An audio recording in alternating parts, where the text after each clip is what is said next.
Oh, okay, okay. I'm doing that now.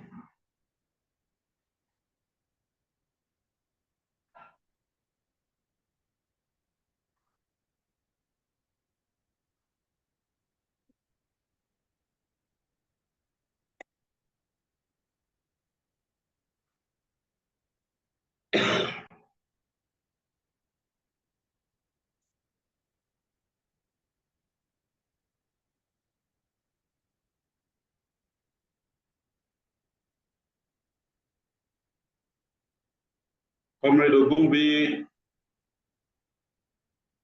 your mic should be unmuted now.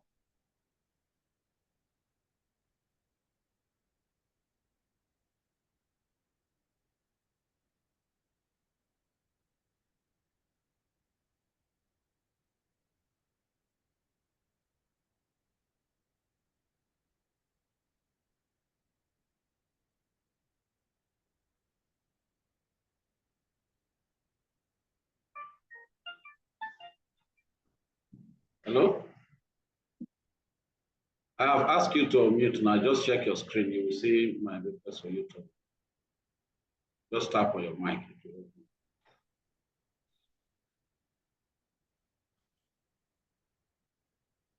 Yes, check your screen now.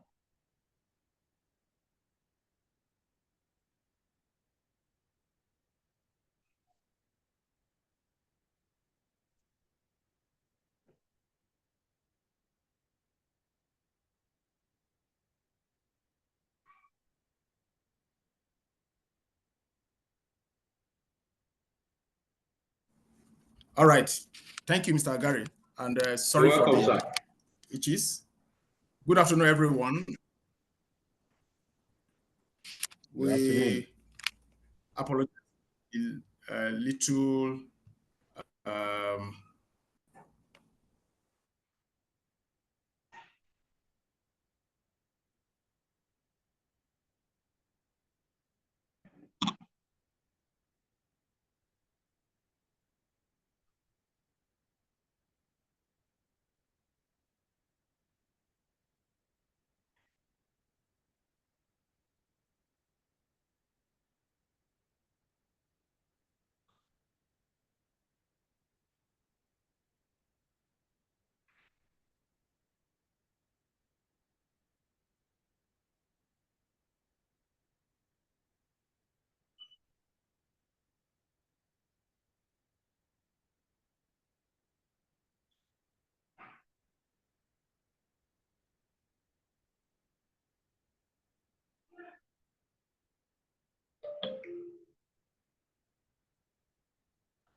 Mr. Agari, if you can hear me, we can't hear Mr. Ogungui or anyone. There's no sound at all. No audio.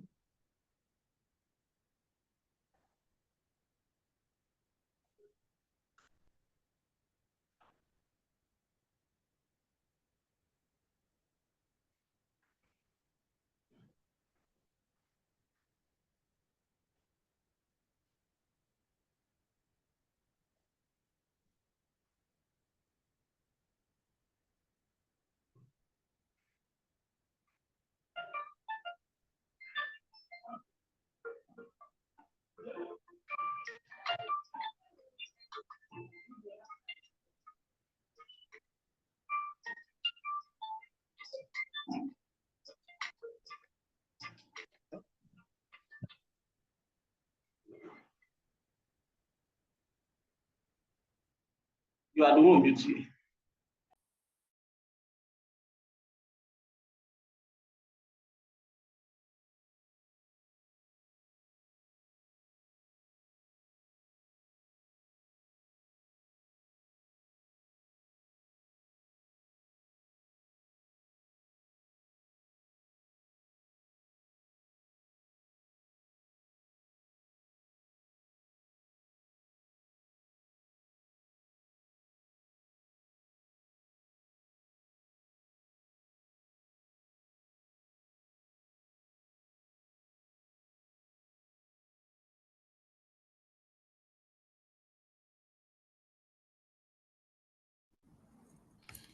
All right.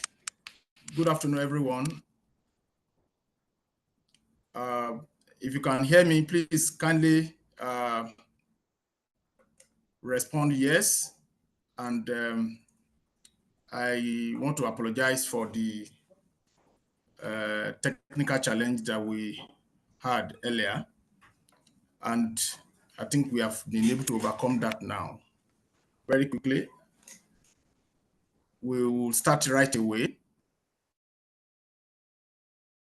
I want to please confirm if you hear me. Can you please hear me, sir? Can you hear me, sir?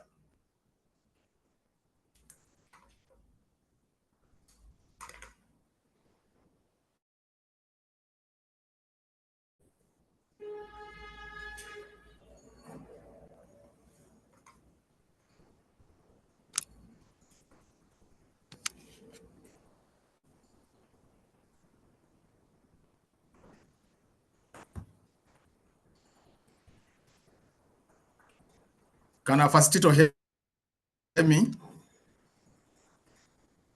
I'm with you here, sir.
All right. Can you please hear me now, sir? A facilitator, sir. I understand you have been unmuted.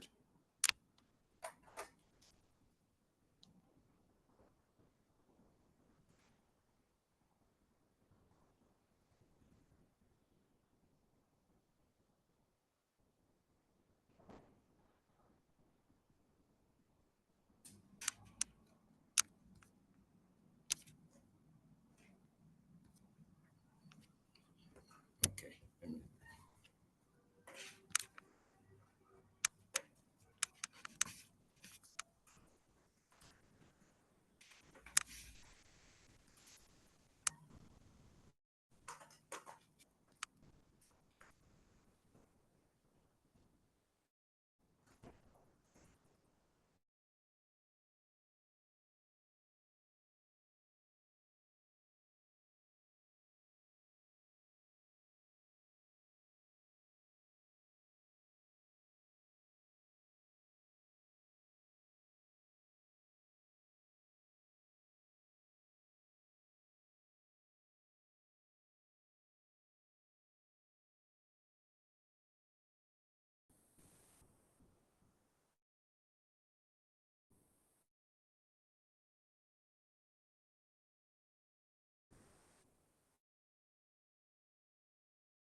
Yeah, now I can confirm that I can hear you loud and clear. Okay. Can you? All right. I hope your video is also working, sir. Yes, it is. I'm sure you can see me. Hello, sir. Is your video working? My video is on. My camera is on. So all right. Thank you, sir. Thank you, sir. So yes, I think we can. All right. Good. Thank you, sir. Thank you. I think we need to start right away. Good afternoon, everyone. And again, I want to apologize for these issues that we've just had, and I believe we've been able to overcome that. And I want to especially welcome our facilitator tonight and thank you. I mean, this afternoon, and thank you for the patience. Very quickly, without wasting much time, I would like to quickly introduce our facilitator so that we can start. My name is Ogumui Emmanuel. The chairman, Kaduna State branch of CIPM, Chartered Institute of Personnel Management of Nigeria. And for some of us who are probably new on this platform, or who are not a member already, CIPM is the apex regulatory body of human resource practitioners in Nigeria, and it has been in existence for over 55 years and still counting. And we are in the business of human resource matters as far as Nigeria is concerned, the foremost institute in Nigeria. However, we will be doing a brief introduction of our facilitator this evening. And very quickly, I'm going to be introducing him. As a matter of fact, we are having a very important personality tonight, this afternoon, who is going to be sharing with us the topic for this event. However, I will be reading out a brief concerning our facilitator this afternoon. Very quickly, I'll be reading out a brief profile concerning our facilitator. Our facilitator by name is Ahmed Ladan Gubri, FCIPM, Fellow Chartered Institute of Personnel Management of Nigeria, And please kindly follow us.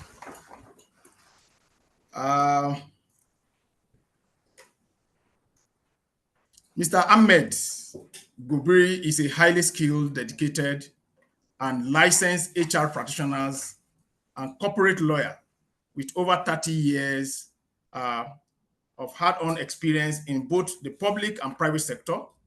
He holds a Bachelor's of Arts degree in history, a Master of Business Administration, specializing in management, a Bachelor of Law, and barrister at law. He is a barrister and solicitor of the Supreme Court of Nigeria. His journey with CIPM, that's Chartered Institute of Personnel Management of Nigeria, started in 1989 when he was admitted into the institute as an affiliate, from where he gradually rose through the grades to become a fellow in 2006. His service to CIPM over the years, spanning about 34 years of membership, include but not limited to the following. He has been the chairman, Professional Conduct and Ethics Committee of CIPM. He is Audit Committee chairman for CIPM. He's a member of the Board of Fellows of CIPM, elected council members, Chartered Institute of Personnel Management of Nigeria, member Governing Council of CIPM, member Board of Trustees, CIPM members, Multipurpose Cooperative Society, branch secretary and chairman of Kaduna State branch. Mr. Gobiri has worked in the public and private sector for over 30 years, starting his career in the public service as a personnel industrial relation officer in 1985 with the Ajakuta Steel Company Limited, from where he moved to the private sector in 1990 as industrial relation manager and later company secretary, head HR at Cartoon and Agric Processors Limited. He joined Crystal Hope Nigeria Limited in 2001, where he rose to the position of managing director, CEO, in 2013. After serving for 13 years, in his previous role as general manager, group head, HR, and group company secretary and legal advisor with the company. In 2018, he joined the Dangote Cement PLC group as a senior general manager and was designated as regional HR advisor and head organization development Pan-Africa. He was subsequently promoted group general manager and redesignated as strategic HR business partner for the commercial and Anglophone subsidiaries of Dangote Cement PLC, overseeing the 6 Anglophone countries of Ethiopia, Ghana, Sierra Leone, South Africa, Tanzania, Zambia. In these 2 roles, he had served as senior HR advisor at Dangote Cement Ethiopia PLC and senior HR advisor at Dangote Cement Zambia Limited, Zambia, respectively. Mr. Gobiri is a former Honorable Commissioner for Commerce, Industry and Cooperative and member of the Kwara State Executive Council, and had at various times served on the board of various companies, state and federal government parastatals and committees, either as a director or board members, acquiring extensive corporate and boardroom experience over time.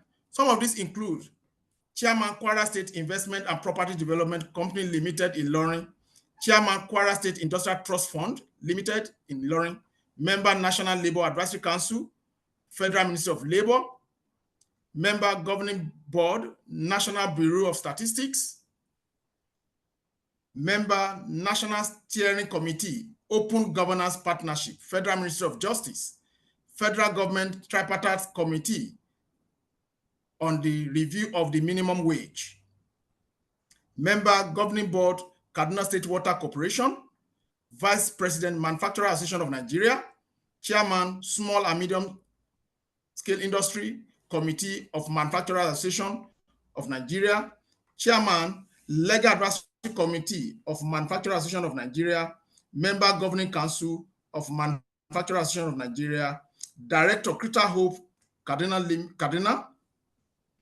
Director, Woodcraft Industries Limited, Kaduna, Partner, Gobiri and Co, legal practitioners. He has the following professional certification and membership. He's a fellow of Chartered Institute of Personnel Management of Nigeria, a fellow of Nigeria Institute of Management, Chartered, member Nigeria Bar Association, member International Bar Association, and member Commonwealth Lawyers Association. I present to you this afternoon an authority in the profession we're about to discuss this afternoon. And it may interest all our participants this afternoon to note that our institute is about to change leadership at national level. And I'm glad to announce to this audience that we are having with us this afternoon Mr. Ahmed Ladan Gobiri, who is standing in for the forthcoming election as the president of our great institute. So tonight this afternoon we have a great personality who, out of his busy schedule, will be speaking to us on a very strategic topic: tomorrow HR profession today, and today HR profession tomorrow. Without much ado, I would like to welcome Mr. Ahmed Ladan Gobiri, FCIPM, FNIM, and HRPL to please take over and do justice to the reason for this afternoon webinar. Again, I congratulate.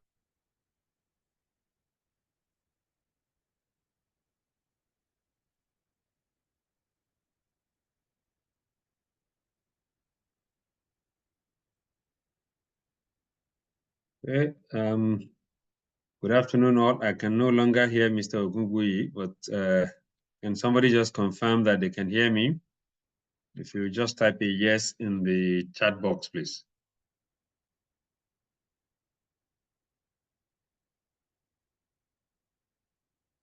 So that I can proceed.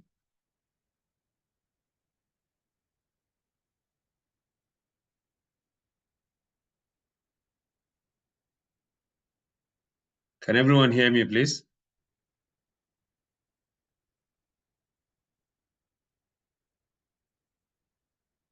If someone can just type a yes in the chat box.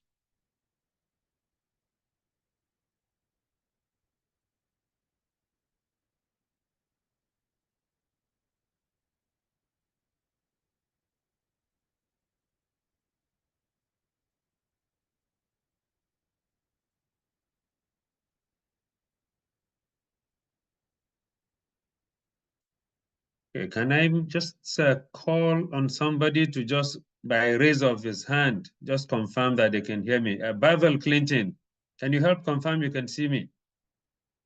Or Kenneth today? Okay, and can you help confirm you can hear me? Just raise your hand. Okay, all right then. So I assume that everyone can hear me. Thank you very much. I know you cannot speak because you're all muted, but I see with a show of hands that people can hear me. Thank you all very much for that confirmation. My name once again is Ahmed Gobir, and I'd like to thank Mr. Ogungbuyi, the chairman of the Kaduna State branch of the Chartered Institute of Personnel Management, for that introduction. I'd also like to thank everyone who has joined the call on this day for joining us. Let me start by wishing us all a happy Workers' Day. We all work hard, often in very difficult conditions, to build our economy. We also try to build our organizations and our societies, working very hard. Yet, many of us face poor working conditions, inadequate compensation, and limited opportunities for growth and development. For me, as an aspirant of course, to the leadership of our institute, the Chartered Institute of Personnel Management. I believe that it is our collective responsibility as HR professionals and personnel practitioners to prioritize the well-being and dignity of every worker. In doing this, we must advocate for safe and healthy work environment, fair compensation and benefits, social protection and job security, opportunities for training and development, work-life balance, and mental health support in our workplaces. I believe that as HR professionals and practitioners, we must recognize the value of every worker, from the shop floor steward on the factory floor to the office desk where the managing director or head of the organization sits, from the public sector to the private sector. We must work together to build a future where every worker is treated with respect, with dignity, and with compassion. I therefore charge everyone on this call that wherever it is we work, we must join hands with our employers, we must join hands with government, with civil society to create a better working world for all workers in Nigeria and beyond Nigeria. A Nigeria where workers are empowered, and a world where workers are empowered, protected, and valued. On this note, let me wish every one of us a happy Workers' Day. Thank you. I have been asked to speak on the topic tomorrow's HR profession today and today's HR profession tomorrow. Again, I would just like to ask that by a show of hands, you help me confirm that you can see my slides, please. Again, let me call those I can see. Kenneth today, can you confirm that you see my slides, please? Okay, thank you very much. Zakaria, can you confirm that you see my slide? And Zainab, can you just, by a raise of your hand, confirm that you can see my slide? Just raise your hand. I know you can speak. Can you see my slide on the screen? Okay, all right. Thank you very much, Zainab. All right, thanks. So, we will be discussing, like I said, tomorrow's HR profession today and today's HR profession tomorrow. I have tried to outline our discussion around, of course, an introduction, and then taking a look at the current landscape of HR in Nigeria. What are the emerging trends that are shaping tomorrow's HR? What are the future skills that people in the HR profession will require? And then that role transformation that is happening to people in the HR space, that is turning them, of course, into HR business partners. How do we leverage technology in HR? And what is the future of work saying to us as far as remote work and flexible workforce is concerned? What are those ethical considerations that we should be looking at in HR? And then we will draw our conclusion, after which we will take questions. I will ask that you please indulge me as I try to rush through my slides because I'm billed to be speaking at another engagement as from 4 p.m. As an introduction, we have tried here to say that HR professionals are now evolving in response to changing trends, technology, and workforce dynamics. And part of this evolution of the role of the HR professional involves transiting or transforming into becoming strategic business partners. From our traditional roles as administrators, Businesses, employers, and organizations now see us as strategic business partners. We have managed to not only get a seat on the table for ourselves. In a lot of places, we have become the table now where people come to sit, at least to discuss strategy. Part of the evolution of the role is also the fact that we now take and support data-driven decision-making because of the rise of technology. We leverage data to be able to take informed decisions around talent acquisition, around performance management, around employee engagement, and of course, in workforce planning. As HR professionals, we are focusing more now on enhancing employee experience and increasing employee engagement in the workplace. No longer can we, as HR professionals and people who are strategic partners to leaders, ignore employees in the workplace. We must constantly engage to understand the needs of the employees and to understand that their needs and the work they do are strategically aligned to the objectives of the organizations that we work for, whether it is in the public sector or in the private sector. The next, of course, is remote work and flexible work arrangements. Now, the proliferation of remote work and flexible work arrangements has transformed how, as HR professionals now, we now manage and support the workforce.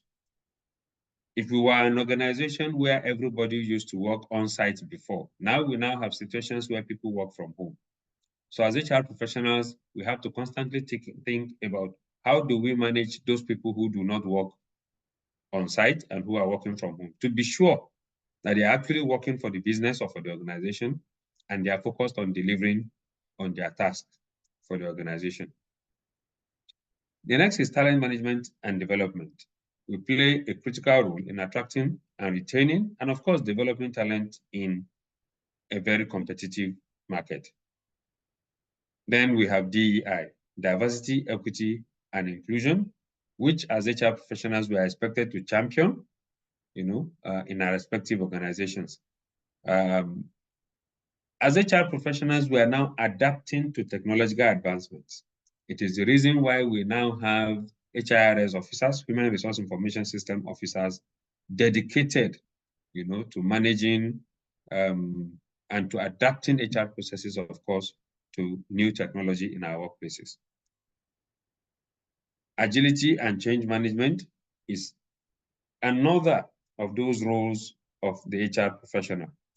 We are now becoming very adept. If before we were just administrators who were pushing files or just writing memos, now the world of work and the reality on the ground now is beginning to teach us or has taught us that we must now be adept at managing change in our workplaces, and we must continue to foster organizational agility and growth in response to the disruptions that are happening in the market and the spaces where we operate, in response to technological innovations, and of course, in response to the evolving work dynamics. How does the current landscape of HR in Nigeria look? Of course, HR practice in Nigeria is affected and is influenced, as in most places, of course, by a number of factors which include economic environment, the demographics of the workforce, that is the population, of the workforce. And in Nigeria, it is becoming quite evident, that there is some generational differences. We now have at least in the minimum, 4 generations in the workplace. If we argue that we do not have traditionalists, which would have made it, of course, 5 generations in the workplace, at least we have 4 generations made up of the baby boomers, the Generation X, the millennials, and the Gen Zs, which we now have in the workplace. Now, we must, therefore, as HR professionals, be mindful of the specific needs and nuances of each of these generations.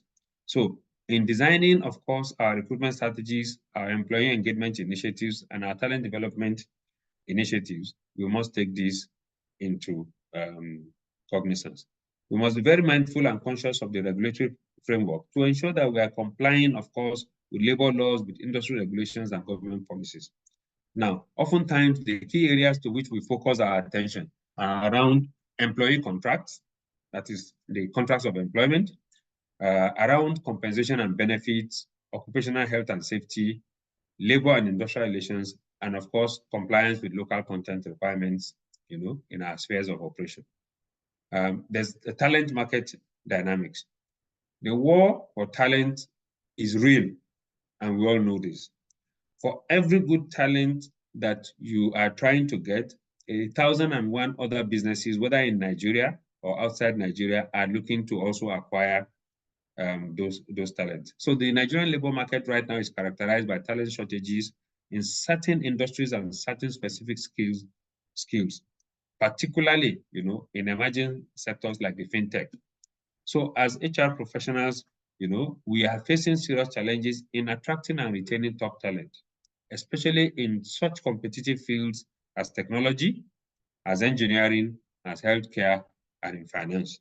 We all are living witnesses to the fact that a number of people are jackpotting, and a lot of those who are jackpotting are people perhaps in the IT space, people in the healthcare space, medical doctors, nurses, and even people in finance. As HR specialists now, we must also adopt technology. Of course, adopting technological solutions, of course, is increasing in all businesses and in all government ministries and departments. Organizations, whether in the private or public sector, are now leveraging HRS, like I said. They are now leveraging ATS, the applicant tracking systems, payroll softwares of all kinds, and of course, performance management tools to streamline their HR processes, to improve data management, and of course, to enhance employee experience and employee engagement. Of course, there is diversity and inclusion, which we have spoken about earlier on, and this is gaining prominence in the world of work.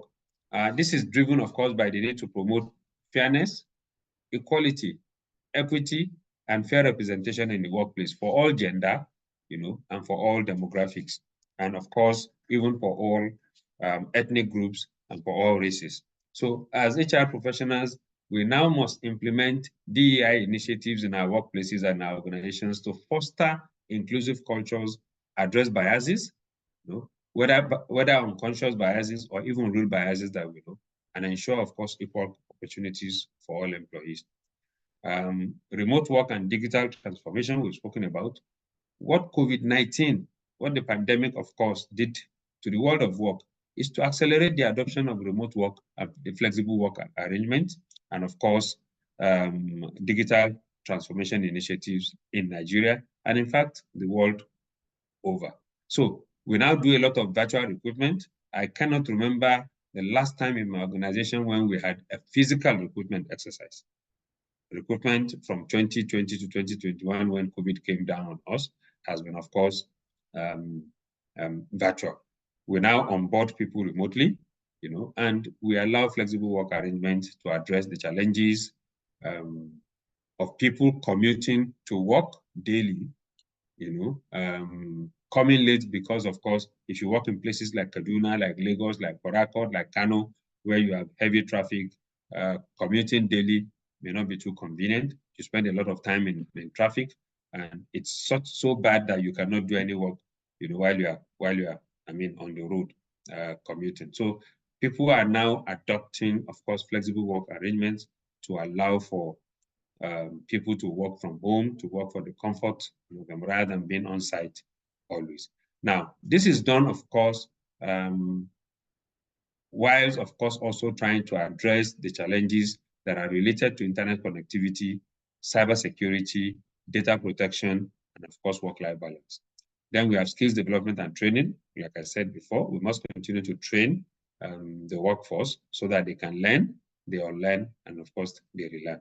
Employee wellness and well-being is gaining importance in the HR landscape, and of course, in the world of work now, because organizations now recognize the impact of physical, mental, and emotional health on productivity and engagement. It is therefore the reason why organizations, are now implementing wellness programs and mental health initiatives. People now bring in mental health experts to talk to employees, and in doing this, try to help them cope, with the stress of work, the stress of life, and the mental health challenges that they are going.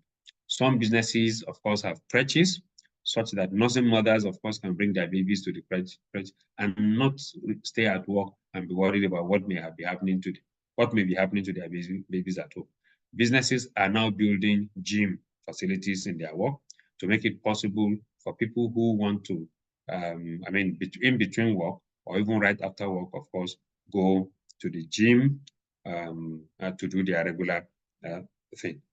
Then professionalization of the HR. There's a growing emphasis on professional development and certification among HR practitioners in Nigeria.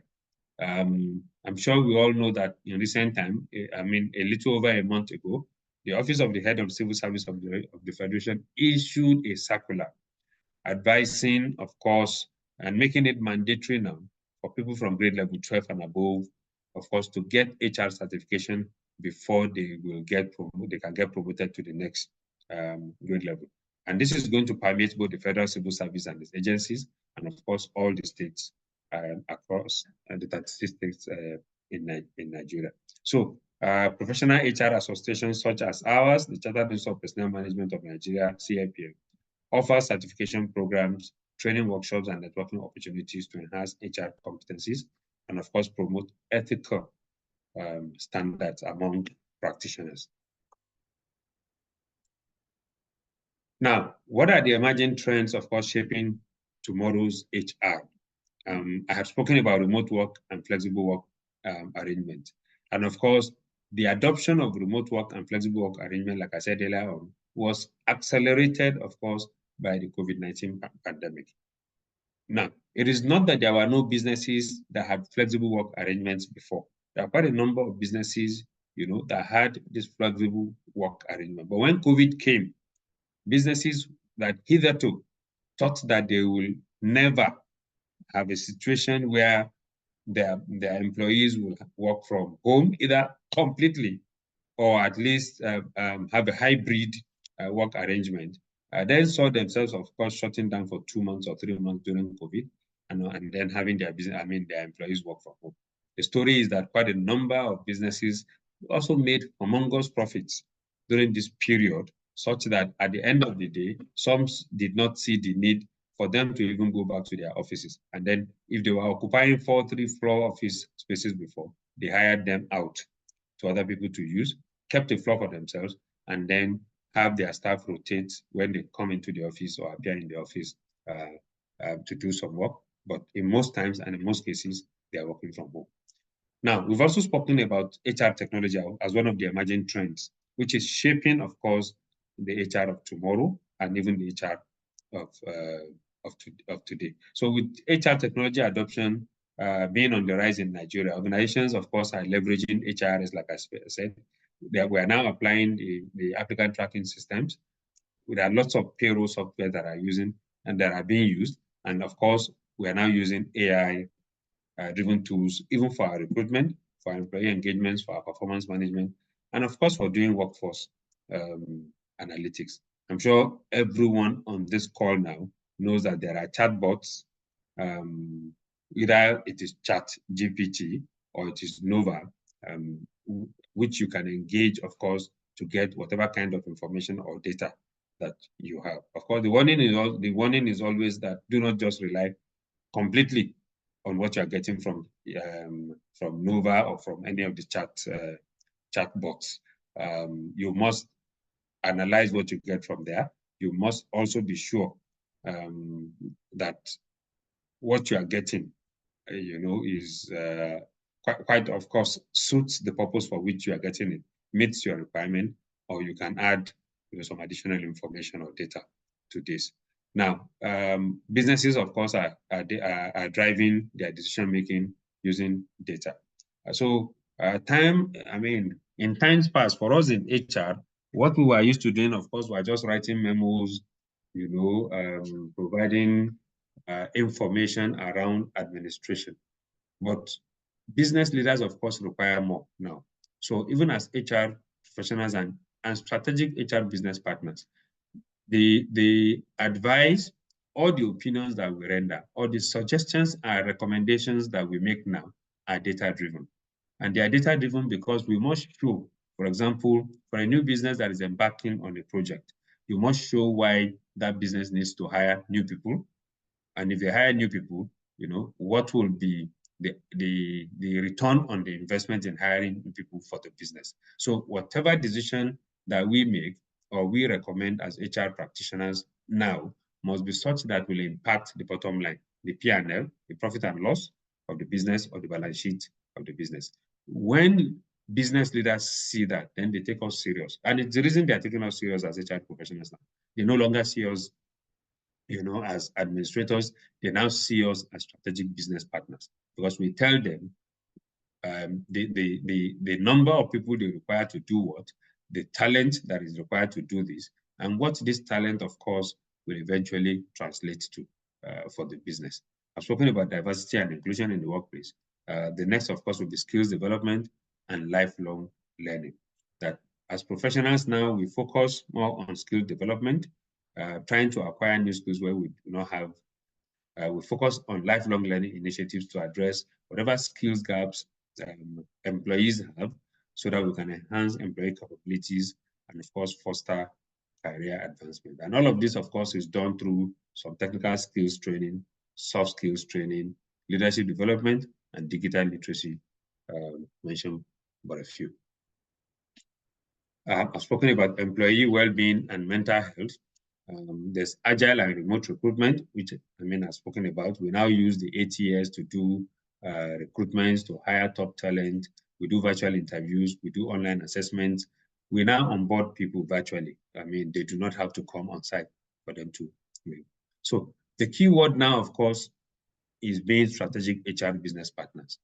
So HR officers and HR professionals are now transitioning, of course, from being traditional administrative officers, of course, to becoming strategic business partners. We are now aligning HR strategies with organizational objectives. Like I said, we are the ones who now drive organizational change. And of course, we contribute to overall business success through proactive collaboration with business leaders. In all of this, what is most important, of course, is engendering in the workplace ethical leadership and corporate social responsibility. So for us in HR, there's a growing emphasis on ethical leadership. The values of integrity, the values of honesty, the values, of diversity, equity, and inclusiveness, are values around ensuring, of course, that businesses conduct themselves ethically, and that as HR professionals, we ensure that business leaders and the business, of course, also conduct their businesses ethically, that we ensure that diversity remains our watchword in order, of course, for these businesses to be sustainable. Then the last, of course, being adaptability and change management. That is ensuring that when you have disruptions, either in the market or in the business, we are there to ensure that these disruptions do not negatively impact either our organization or the businesses in which we work. So we help the leadership, we help management, of course, to navigate uncertainty, and we are, agents for organizational transformation. What are the future skills that HR professionals must have? The first, of course, is data analytics and interpretation. We need to be proficient in data analysis so that we can make informed decisions around the kind of talent that we acquire for the businesses that we work for, workforce planning, determining the exact number, of workers or employees that a business will require to man the business. We must manage the performance of the employees through constant evaluation and, of course, deploying data analysis and interpretation to employee engagement. Now, then you have digital literacy and HR technology. I have spoken about this.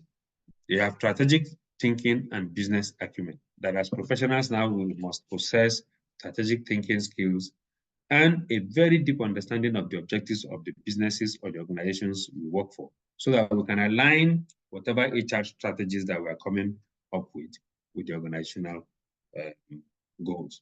So we must be able to anticipate, for example, the future workforce requirements of the organization. We must identify places where we can get this workforce, just as we must also identify opportunities for growth and drive organizational change through proactive collaboration with business leaders.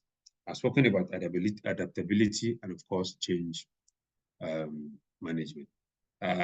We must also, of course, have cross-cultural competence and diversity management skills.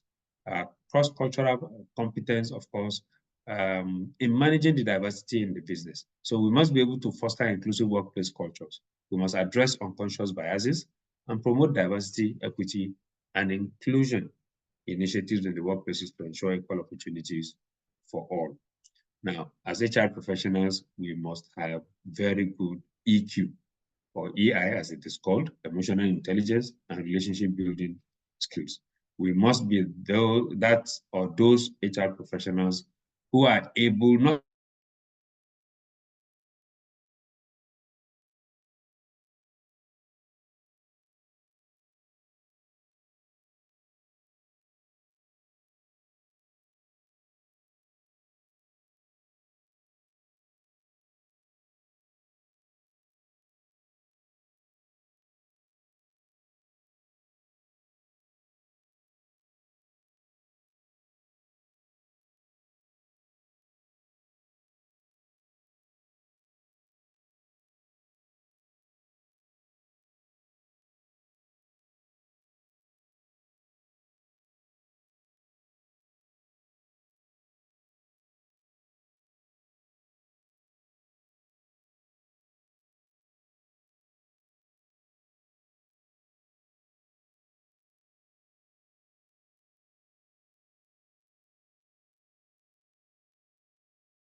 Okay, good afternoon, ladies and gentlemen. I want to believe that we are learning one or two things.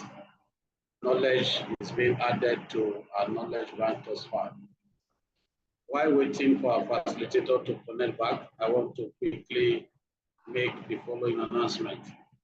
Number one, if you are participating in this webinar and you are yet to register for it, therefore means that you are not going to get your certificate at the end of the day. Check the chat box. The link to register is being posted. All you need to click on the link, fill your details as specified, the way you want your details to appear on your certificate. Also, make sure that your email is working. Once this is done, then be rest assured that you are going to get your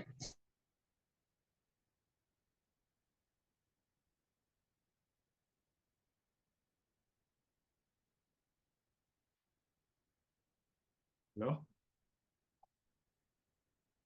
Thank you, Mr. Gary.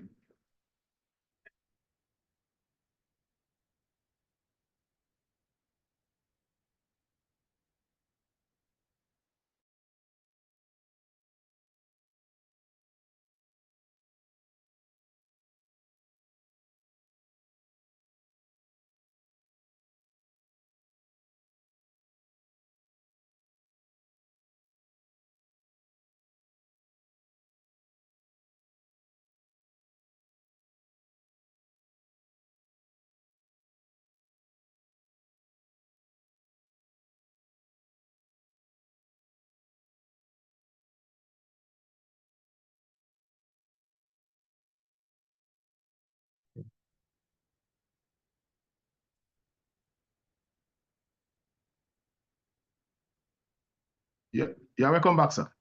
Thank you very much. My very sincere apologies. That was the technology. The network took me out.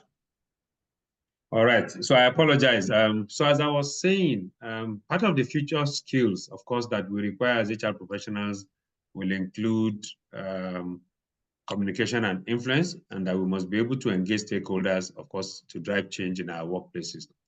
Of course, we must continuously learn and also encourage people to learn and to develop themselves.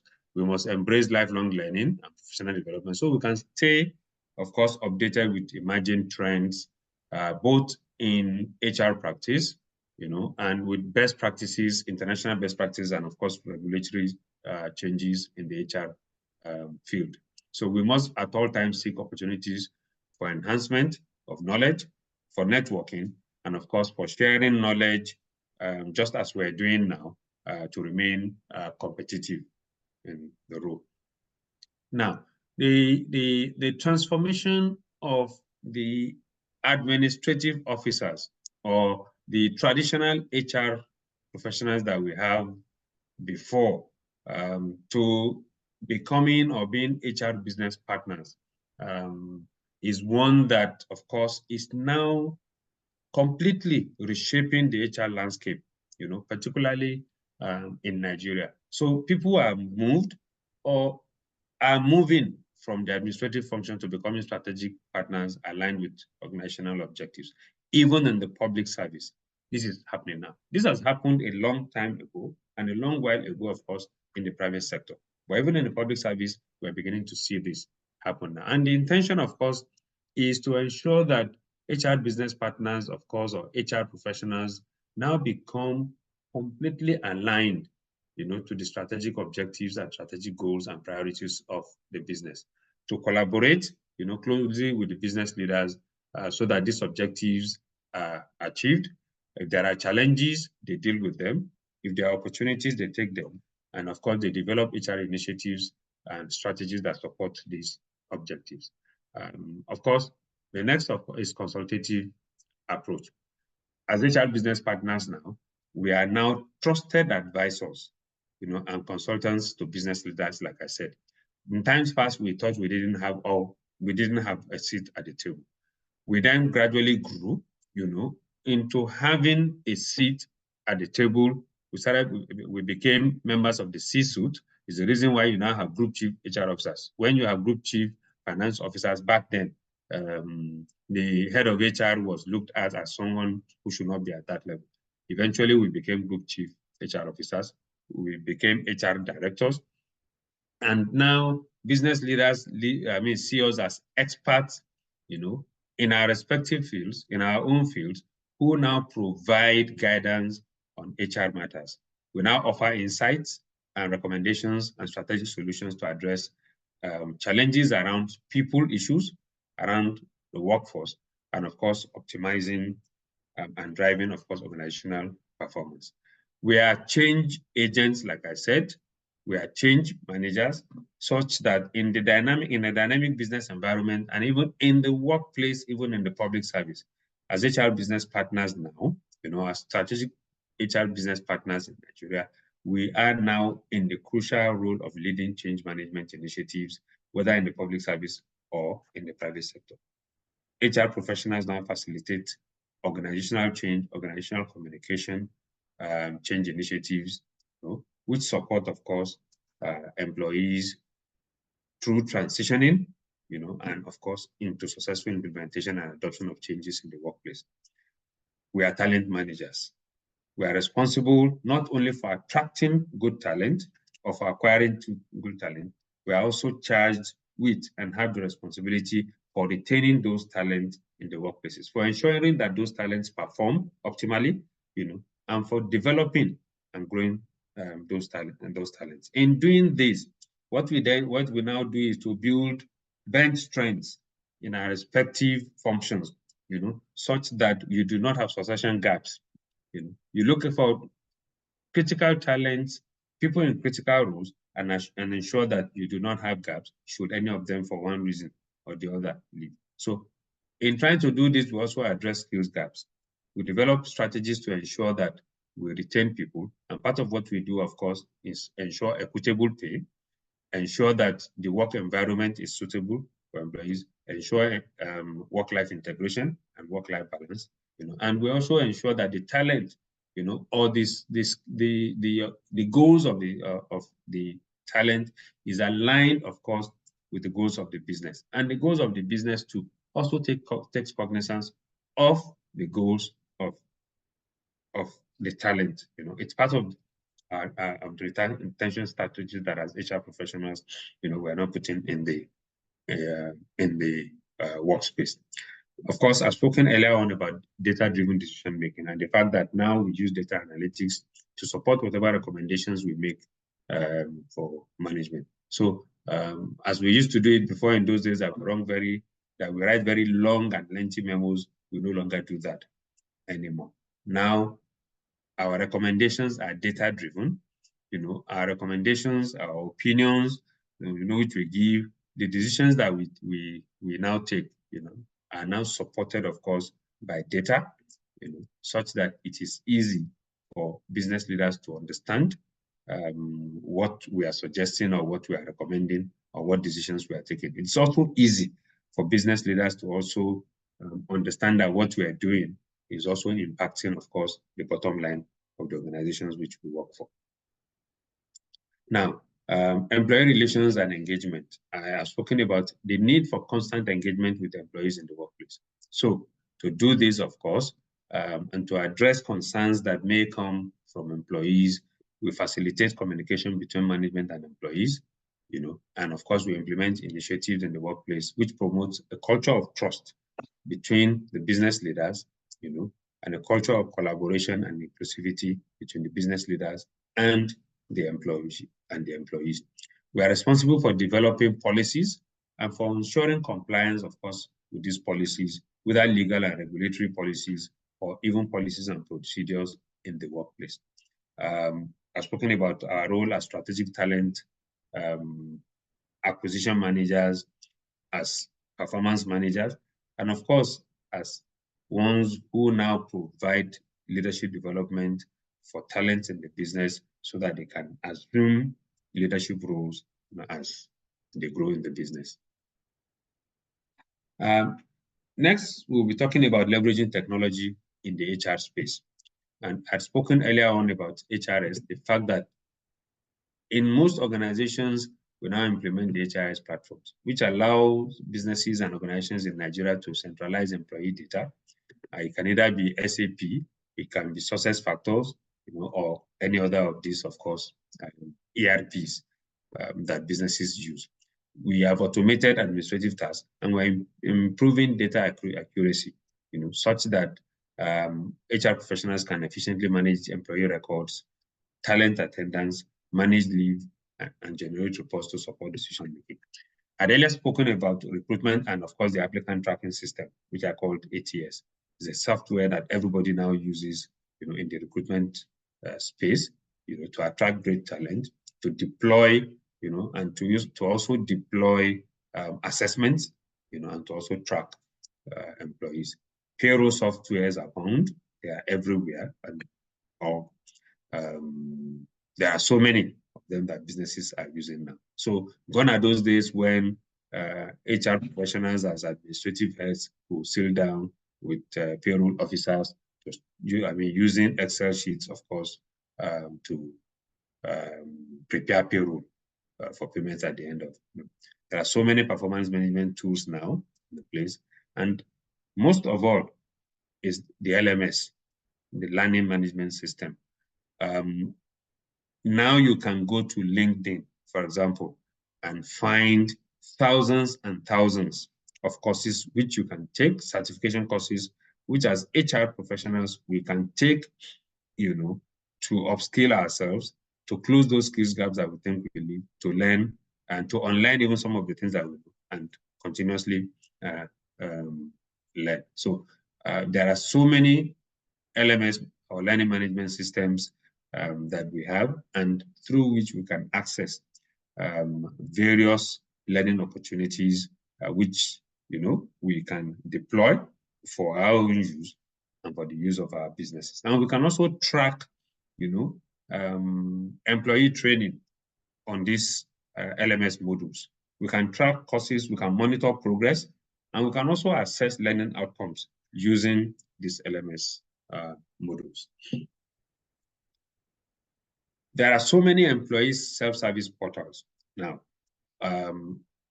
When people join employment now, I'm not sure, perhaps maybe it still happens in government, but quite a number of businesses in the private sector now already, of course, will upload employee data, either cloud or some software.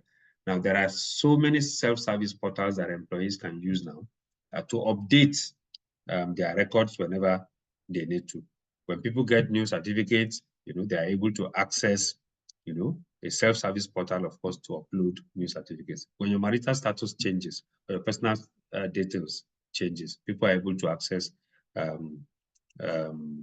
this self-service portal. So self-service portal, of course, enhances, the functionality of the individual self, such that because it also reduces administrative bottlenecks that you can have with trying to do things manually or physically.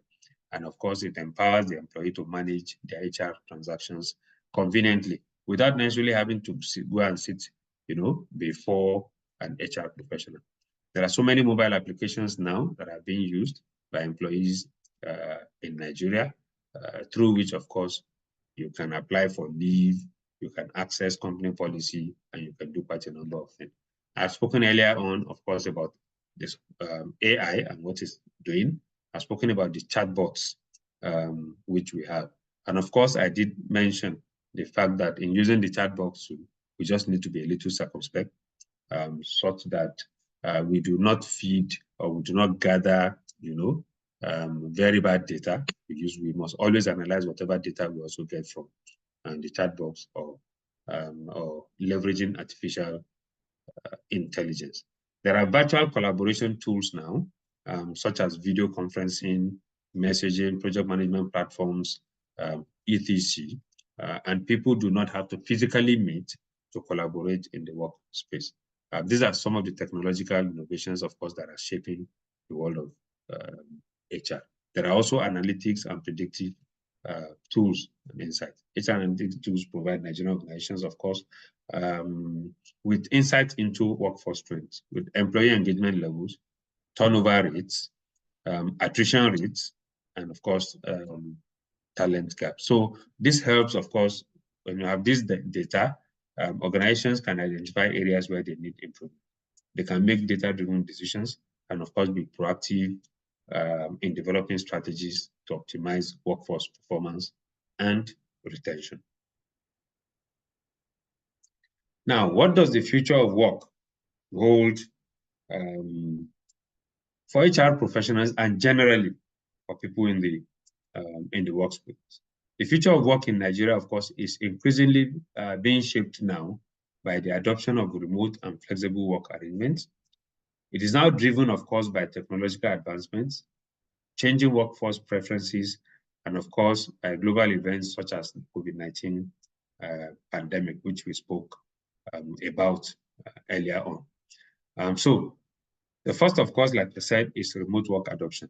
Nigerian organizations are now embracing remote work arrangements, which allows employees to work from home or other remote locations without necessarily being on site.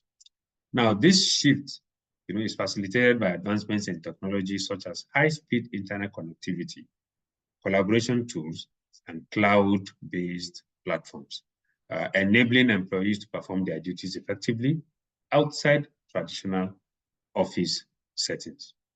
Now, if it were before, to probably speak to you today, we probably would have had to go and get a very large hall somewhere in Kaduna. I would have to fly from Lagos into Kaduna. Quite a number of people who are on this call from all over the world, would have had to find a way, to try and make it to the venue of where we probably will have in this call. As I can see, we have about 705 people on this call right now. And people have joined this meeting and this knowledge sharing session from all over the world. It was impossible to do this before, but of course, the technology is now making it easy for us all to do it. With a click of the button on your phone, you can access whatever you want to access, and you can also join meetings, join knowledge sharing sessions. Of course, businesses are now developing, of course, flexible work policies, which allows employees to choose when and where they want to work based on their individual needs and preferences. These days, when we conduct interviews, people now ask us directly, what's your work culture like? Is it hybrid? Is it full-time on-site work? Or is it full-time work from home? People want to know before they join businesses and they join organizations. So flexible work arrangements, which include flexible hours, compressed work weeks, job sharing, and part-time or freelance arrangements, providing employees, of course, with greater autonomy and with work-life balance and work-life integration. Now, the impact of COVID-19, like I said earlier on, accelerated the adoption of remote and flexible work practices in Nigeria. Organizations implemented remote work policies to ensure business continuity, to prioritize employee safety. Now, while the pandemic forced a sudden shift to remote work, many Nigerian companies have since recognized the benefits of remote work and are adopting hybrid work models that combine remote and in-office work. I spoke about this earlier, and I spoke about businesses that have gone out to rent out their office spaces to others because they've decided to work from home or at least have a hybrid work arrangement. Now, technology enablement. This is playing a crucial role in enabling remote and flexible work in Nigeria because organizations are investing in communication and collaboration tools such as video conferencing, instant messaging, project management platforms, and virtual private networks to facilitate seamless remote collaboration, communication, and productivity. I was speaking a few days ago at a place, and I was telling people that what my organization did when COVID came, for example, was to ensure that we had internet connectivity or MiFis for every of the telecommunication service providers that we have in Nigeria, such that it was impossible for you to then complain about not being able to connect, to do your work, or you are not being able to connect to join meetings, because it is expected, or it was expected then, that at least one of the telecoms providers would certainly be working. You would have your MiFi or your Wi-Fi, of course, that is working, and you can connect from wherever you are. There's also workforce mobility. Remote and flexible work arrangements in Nigeria is enabling workforce mobility. So it is now allowing employees to work from anywhere with an internet connection. This has the potential to attract talent from diverse geographical locations, reduce commute times, and mitigate traffic congestion in urban centers. Earlier on, I spoke about commuting, from home to work. And I made the example of cities like Lagos, like Port Harcourt, like Kano, like Abuja, like Kaduna, where you have heavy presence of traffic. So businesses are looking at this and saying, look, can we allow our employees to work from home rather than spending hours, in the traffic, hours for which, of course, they cannot be productive, for the business. Now, the other thing around workforce mobility, again, is the fact that, look, it is also possible now to attract talent from everywhere. We now know that with the gig economy, people can work from anywhere for businesses, and people are now doing projects. A good number of Gen Zs and millennials now will tell you that they are no longer interested in the 9 to 5 or the 8 to 4 work. They want to do projects so that they agree, I'm going to work for you for about 6 months. This will be the hours, of work, and I will do this work in my own space. People are doing it in Nigeria. They're doing it for businesses overseas in Canada, in the UK, in the US, in Brazil, in Singapore. We now also have people from overseas hired by Nigerian businesses living in Australia, but working for Nigerian businesses here remotely. Now, next, of course, is challenges and opportunities. Now, while remote and flexible work offer numerous benefits, they also present challenges for Nigerian organizations. Some of these challenges may include managing remote teams. How do you manage people who are not on site? I oftentimes will make the example that I did during COVID, when, of course, the lockdown was being partially lifted. And we had teams in my organization back then that were working remotely permanently. And you call somebody up, to try to check on them or to try to get some information. And he's telling you that, oh, right, I'm right there, working on my desk, but you could hear noises from the background, which probably will suggest that the person is either somewhere in Onyigbo Market in Lagos or in Kantemkwali in Kano, or in any of the markets, of course, that around. So these are some of the challenges that you are managing a remote team, and also ensuring cohesion with the team so that they work together and they do not work at cross purposes. And also, of course, being able to maintain the culture of the work environment, ensuring data security and privacy, and so many other challenges like this. You have policy and regulatory considerations, because we need to consider policy and regulatory implications when implementing remote and flexible work arrangements. This may include compliance with labor laws, compliance with tax regulations, with data protection laws, and of course with occupational health and safety standards. We have spoken about skills development and remote training, because remote works, of course, as it is becoming prevalent in Nigeria now, organizations must continue to invest in skill development and, of course, remote training programs to ensure employees have the necessary skills and capabilities to thrive in a remote work environment. Now, these trainings, of course, may include digital literacy, remote collaboration, time management, and, of course, self-motivation. Now, what are the ethical considerations, that as HR professionals, we must be very conversant with, and we must ensure, that, of course, we keep fair treatment and equal opportunities, transparency and accountability, confidentiality and data privacy. We must ensure that our personal interest does not conflict, of course, with organizational interest.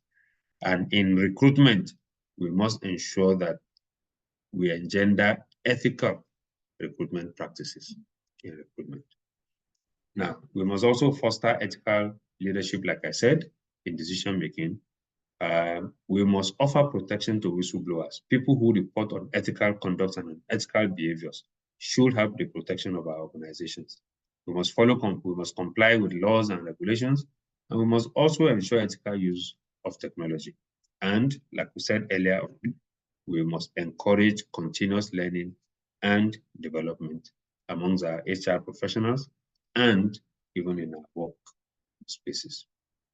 Now, in conclusion, I would like, of course, to say that navigating the future of HR in a changing landscape, of course, encapsulates the dynamic evolution of HR practices and the imperative for HR professionals to anticipate and adapt to future trends and challenges. Now, when we embrace innovation, we also try to foster strategic partnerships. And in doing this, of course, we champion ethical practices, such that as HR professionals, we can then position ourselves as catalysts for organizational success, and we will continue to remain the drivers of positive change. Now, as we navigate the complexities of the modern workforce and embrace technological advancements, we as HR professionals must continue to prioritize the human element, promoting inclusivity, fairness, and employee well-being. I'm always quick to tell people, that once you remove the human from human resource management, then we have no business, of course, managing people. And that's why HR is all about empathy. HR is about compassion. Now, by staying agile, proactive, and committed to lifelong learning, HR professionals can create workplaces that thrive, that thrive, of course, in an ever-changing landscape. We must shape the future of work. We must empower employees to reach their full potential, such that we create workplaces, of course, that thrive in an ever-challenging landscape. In essence, tomorrow's HR professionals are those who must embody the ethos of continuous improvement, resilience, and of course, forward-thinking leadership. Such leadership and such resilience and continuous improvement that will define, of course, the future of HR in Nigeria and, of course, in the world. So I ask you all to join me and other HR professionals to embark on this journey with optimism, with determination, and a shared commitment to building a brighter future for organizations, employees, and society as a whole. Earlier on, when Mr. Ogbuyi was introducing me, he did mention, of course, that I'm aspiring to run for the office of President of the Chartered Institute of Personnel Management. We're in the middle of our campaigns now. And what we want to do, of course, the reason we're aspiring for this office is because we see the need for us to bring our institute, to bring HR professionalism to the nooks and crannies of Nigeria, to encourage our youth population to see the HR profession as one where they can grow, where they can learn, where they can thrive. That HR is no longer those administrative jobs that we used to have, That it's an exciting career, one that people like us have stayed on for over 35 years now, and one that we see a lot of Gen Zs and millennials, of course, also coming in, honing their skills, becoming certified, and becoming specialists in various areas. Now, at CIPM, what we do, of course, is to help people to hone their skills, to help people to get certified to become professionals in various fields, of HR, across the HR value chain, from organizational development to talent acquisition, to talent management, to learning and development, to compensation and benefits, to employee engagement, to employee relations and industrial relations. So I'm aspiring to lead this institute, to build an inclusive institute, to, of course, build on the achievements of past leaders, of the institute through strategic alliances, with the government, with government agencies, with institutes, like ours, so that we can bring value to our people. We're looking at optimizing, of course, technology, leveraging technology to bring learning close to our members and, of course, to our people. We're looking at the opportunity, of course, to reskill those who work for us, in our secretariat, those who work for us in our branches, as branch ESCO, and of course, everyone who is interested in working in the HR space. It is the reason of course, where we are aspiring for leadership of our institute. My name once again is Ahmed Ladam Gobir. I'm a fellow of the Chartered Institute of Personnel Management, and I thank you for giving me the opportunity to speak to you all. Thank you. Over to you, Mr. Chairman. Thank you, sir. And to appreciate you for giving out that which you represent, the knowledge, the hub of knowledge that you represent, especially for your time and for breaking this at this level for us. We'd like to let you know that this program is being recorded. Make it available, the recorded version, and of course the material co-host has announced on the link. Register and you have access to the material. Alaja God, incoming president. We'll give room for a few questions. I hope quite a number of hands. I'm seeing quite a... There is one particular question I will... it may interest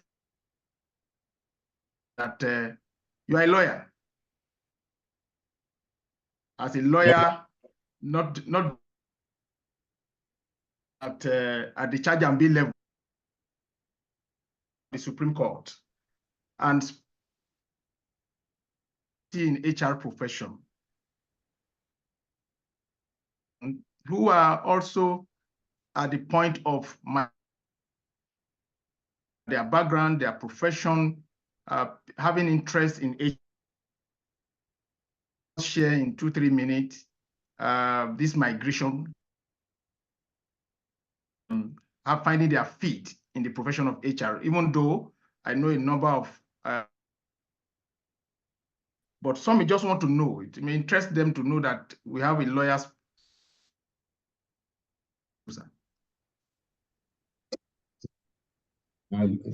Thank you very much. Even though you were breaking a bit, Okay. But I think I did get an idea of the question. And my response has always been that, incidentally, HR is the profession where we have people of very diverse background. I am a lawyer in HR. The head of compensation and benefits,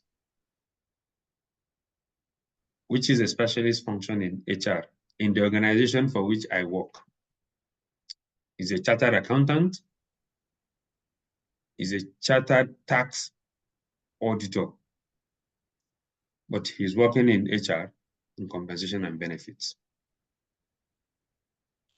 The head of tax in the organization for which I work started off as a lawyer before she went on to take, to get certified as an ICANN certified accountant, and then also got certification in tax matters.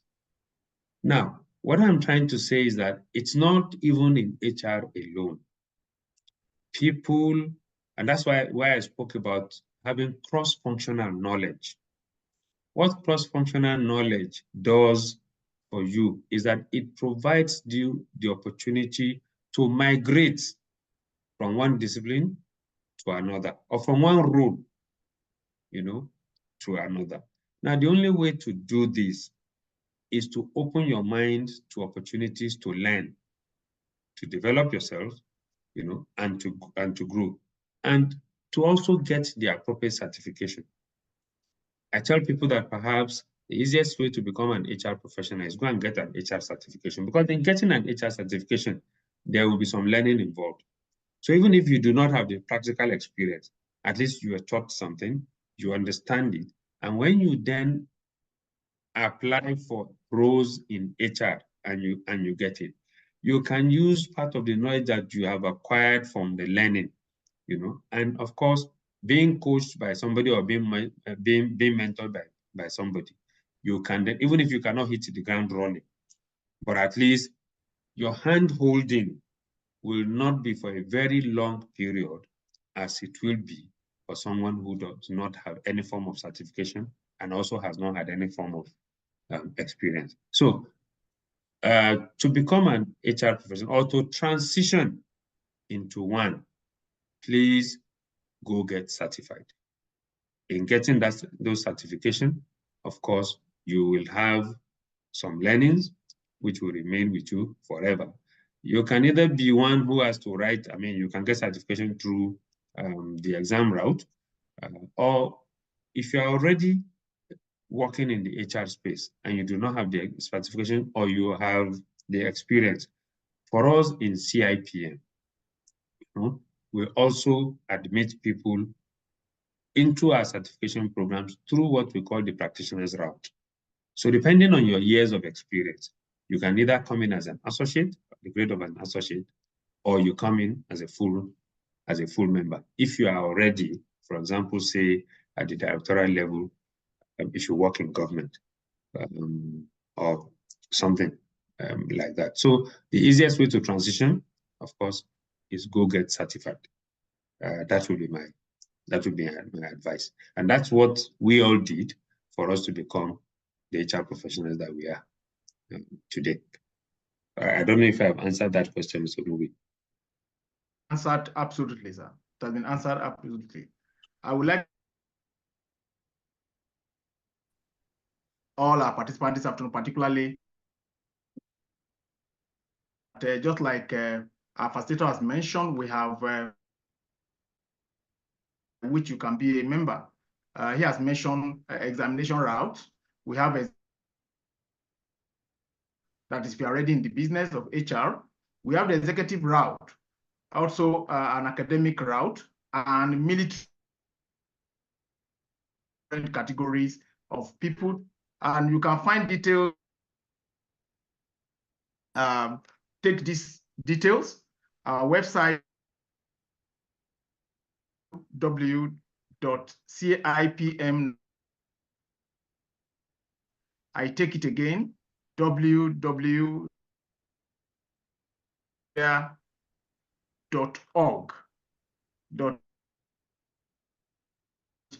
The benefit is abound when you become a member of CIPM. You have excellent networking opportunities. You have professional development opportunities. You have strong and internationally regular update of HR. Our participants this afternoon to know that we have branches in the UK and in Canada, and of great people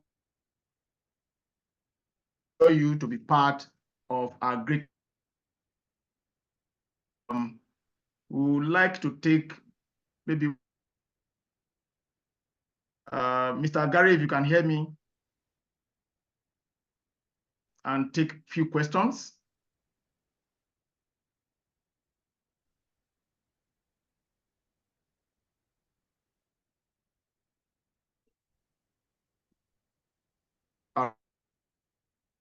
Question, if you still have Miss Nneka Nwauba.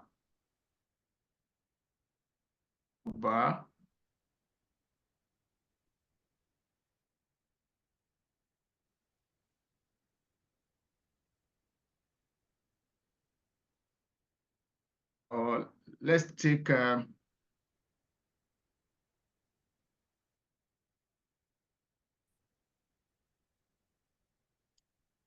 Nneka.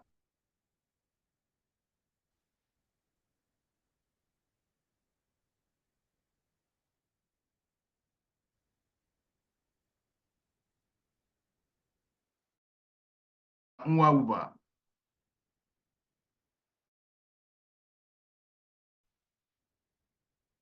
Can't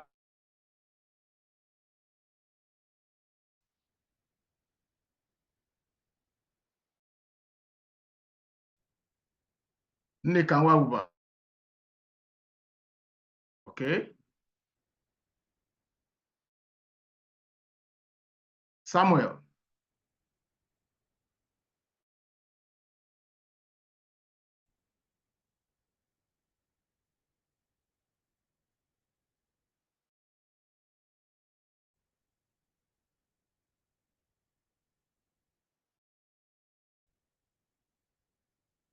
Samuel.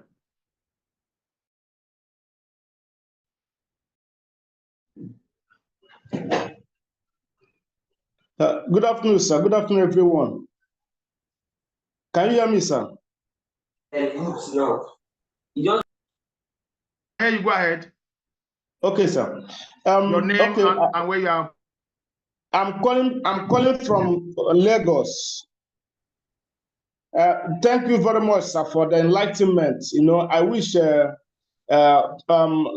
once every month or twice every month, let's have this kind of section.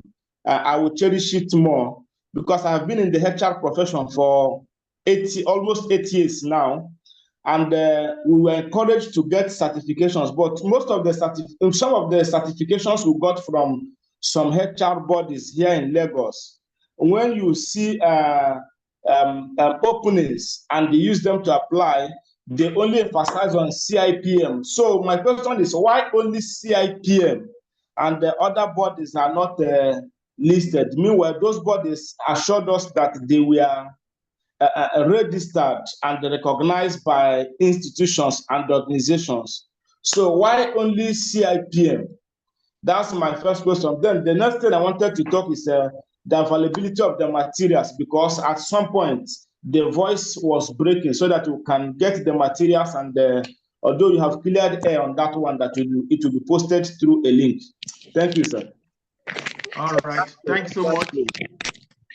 Thank you. We need the material because there was a time the network was actually bad, so we did not get clearly the lecture. So we need the material. Yes, sir. Mommy, thank you very much. Mommy, teacher guys are making noise, right? Okay. The material will be made available. The material via your email that has been provided, and you can be rest assured. Okay. First answer, unfortunately, you didn't mention our participant that called from Lagos. We are in our introduction that CIPM is the apex regulatory body.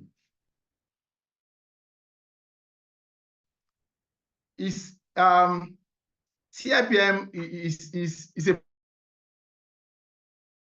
precisely of Act 58. This is of the federal empowered by law to Nigeria, determining the standard all matters or professionalism in the HR personnel management in Nigeria. The requesting for CIPM is recognize the statutory position of you must certification as an HR practitioner, certification from Nigeria. It's a mandate given to the institute right from 1960. this, just like our facilitator has said this afternoon, and you'll be appropriately advised to do. And of course, by Alausa, just opposite the our secretary, and you can walk in and make more inquiries. And of course, you'll be adequately attended.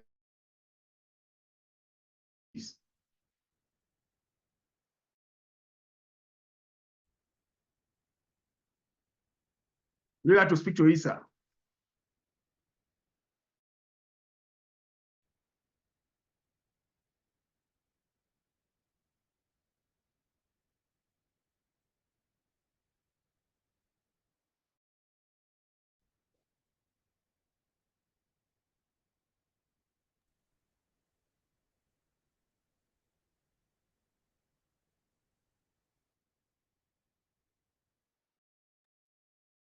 Can you please unmute Good yourself? afternoon.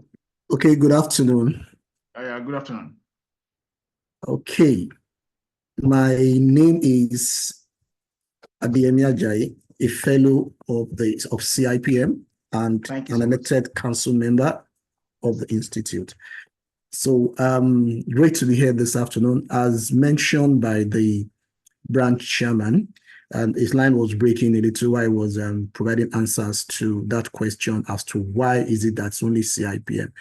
CIPM is the only recognized body for the regulation and setting of standard for anybody to practice human resource management in Nigeria. And the act that chartered the Institute, Act 58, which chartered the Institute, makes it exclusive. The Institute has both the powers to regulate and also to set standard for anyone that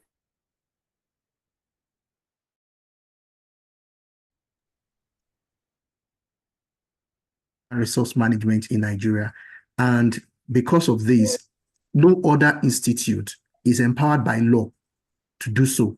That's the reason why if you carry any other certificate from any other unrecognized, unregistered, institute to an organization, definitely they will not recognize it because they know that there are legal implications for that. So that is the one reason why you need to be registered with CIPM if you want to practice human resource in Nigeria.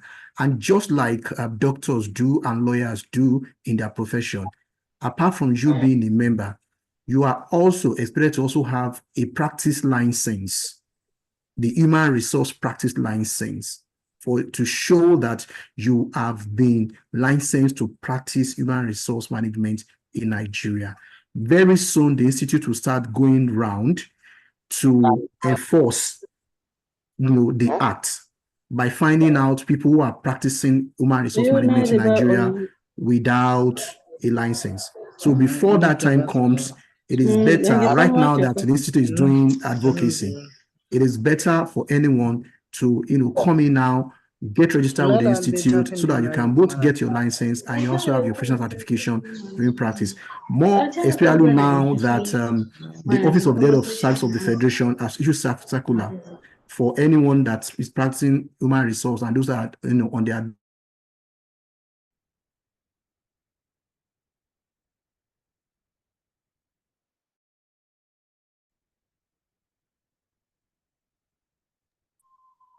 Okay, sorry, I was muted. So that is the more reason why you need to join right now before things becomes quite tight.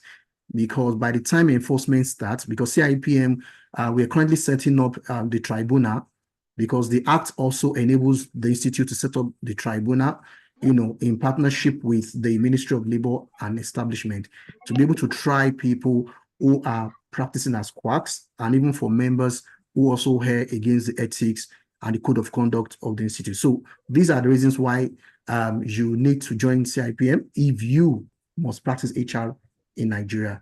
I hope that helps. What does it take to practice HR in Nigeria? What it takes for you to join CIPM? like the chairman has mentioned earlier on, there are different routes. So I don't have to repeat all those routes. What I will say is you can go to the website of the institute to read about the various routes through which you can become a member. I will take the website slowly because I know a lot of us were typing that we couldn't hear the chairman very well earlier on. The website is www.cipmnigeria.org. I'll take that slowly again. www.cipmnigeria.org. Once you get onto the website, just click on membership. You'll be able to find out if you're a student, you don't have up to 7 years of work experience, you need to come in through the examination route. That is, you write the examination. And depending on your discipline, whether you are the social sciences or the pure sciences or the arts, that will also determine the stage of exam that you're going to write, start from, whether you're going from intermediate 1, intermediate 2, P1 or P2.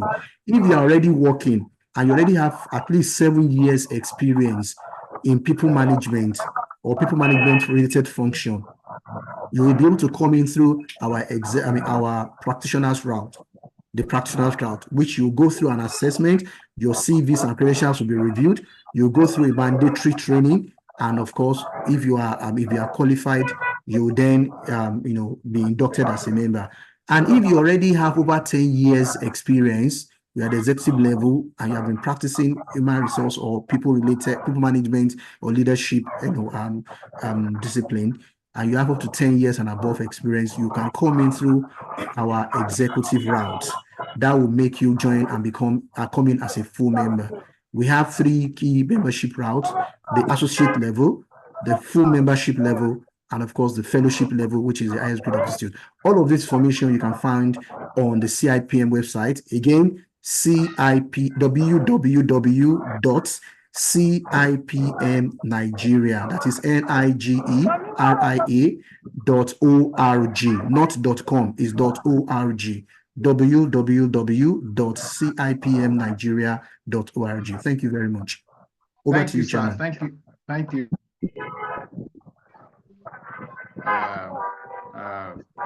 Colleague in the house. Your detailed explanation. Thank you so much. Thank you so much. Our time is fast spent.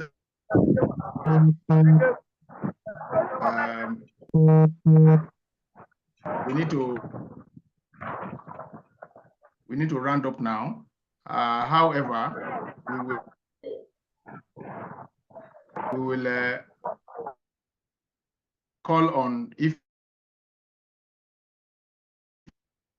our facilitator to give his final thought. This program on this webinar, and I will. This program is also in partnership with Plage Metaverse, friend of the house, and we appreciate the collaboration to see this event as this. I would like to invite our facilitator, Malam, thought on this.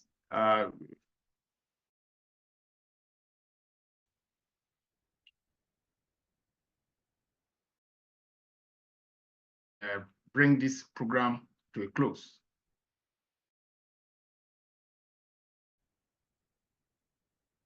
Malam Gubrisa, if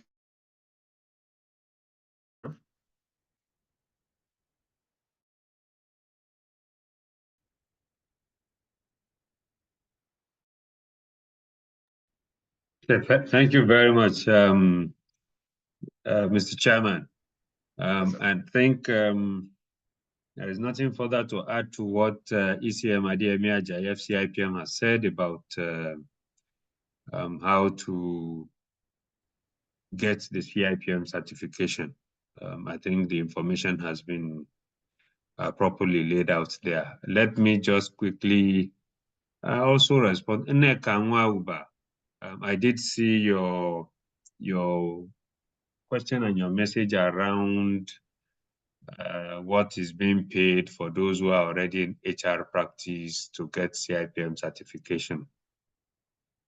Honestly, you will need to hear what people are paying to get certification from some other organizations, including even just to get upgrading.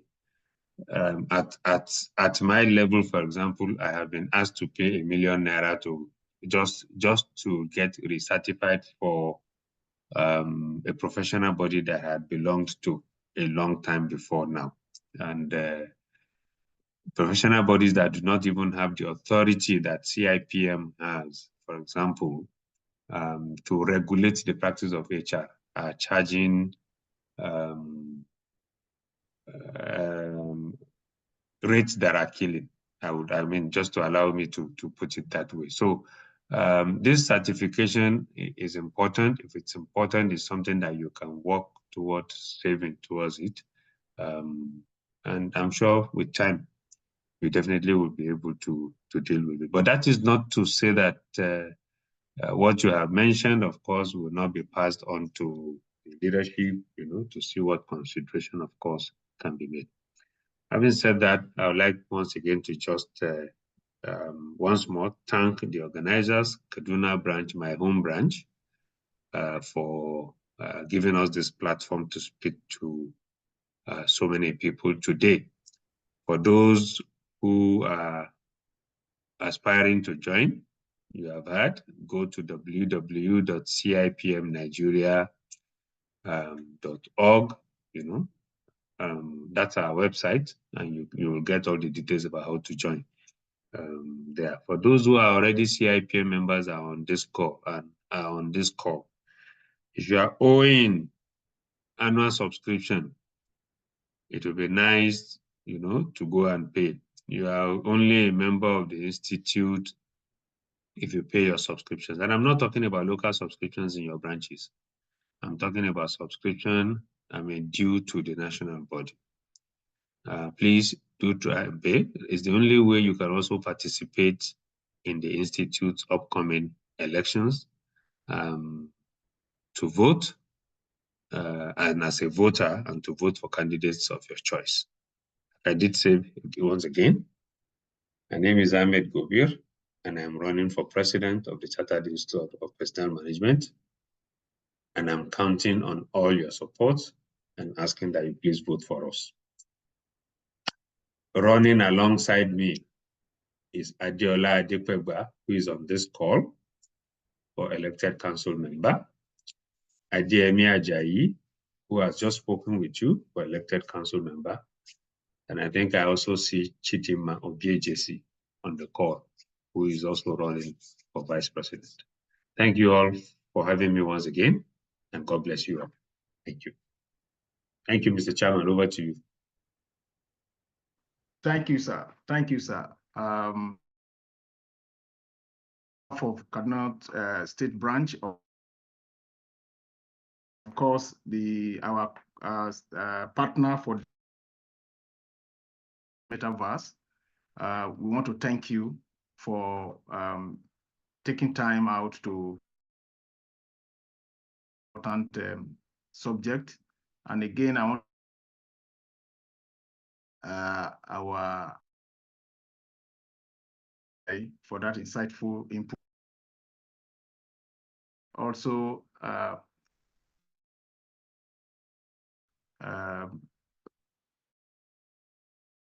men and women from the HQ who are part of this. Time will not allow us to this solidarity for standing with us. And we also like to announce that we are planning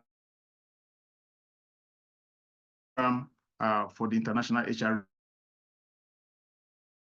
See you participating either tonight on behalf, and God bless. Just like we said, for this program, and who would love to have provided, so that thank you and God bless for everyone who had participated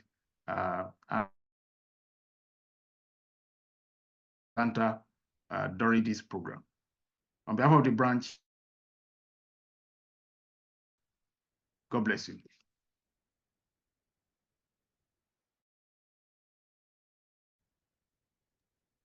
Bye, everyone.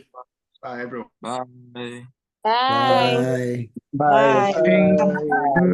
Bye. Bye, everyone. Bye, everyone. Thank you. Bye-bye. Everyone. Bye. Everyone. Bye. We are the Bye, facilitator. Bye. Bye, everyone. Thank you. Thank you very much. Thank you. Bye. Workers Day. Bye bye, yo.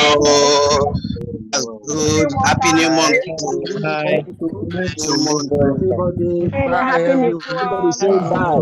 Yes, we rock and rock. Bye. Hello, I have a question. Bye, everyone. Bye. Bye. Kaduna. Thank you, Plage. Happy Thank you, Workers' Plage. Day. Thank you, Everyone. CIPM. Bye, Bye, everyone. everyone. Happy Workers' Day from Asaba Delta State. Hallelujah. Council members. You're well done. Bye, everyone. Wow. I'm going to take a place now.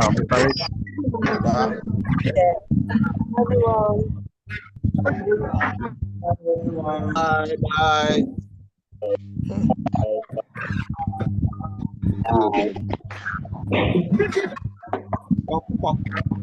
Thank you, Dr. Taze. It's over.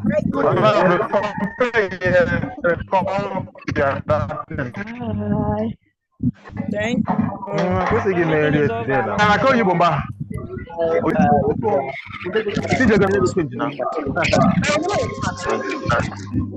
The meeting is over. Wow. Everyone should. Bye everyone from Sierra Leone. Bye everyone. Bye everyone. Bye. Bye, everyone. Bye, everyone from Uyo, Akwa Ibom State. Bye. Yeah, I'm from Plateau State, Nigeria. Yeah. Bye from Port Everyone from Harcourt. Malaysia. From Peter, From Sierra Port Leone. Bye Harcourt, everyone. Rivers State. Bye, everyone. Bye everyone. Bye.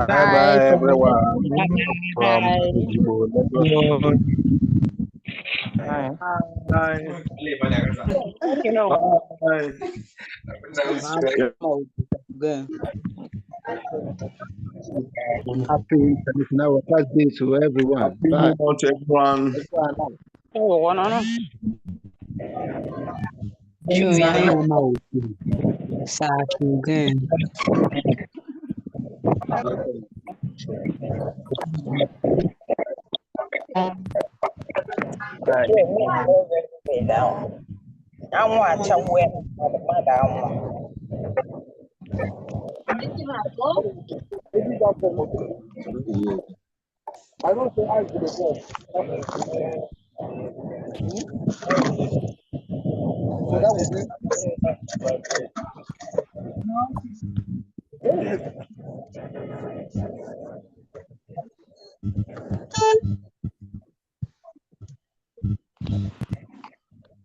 Is it Udo or Sumaila?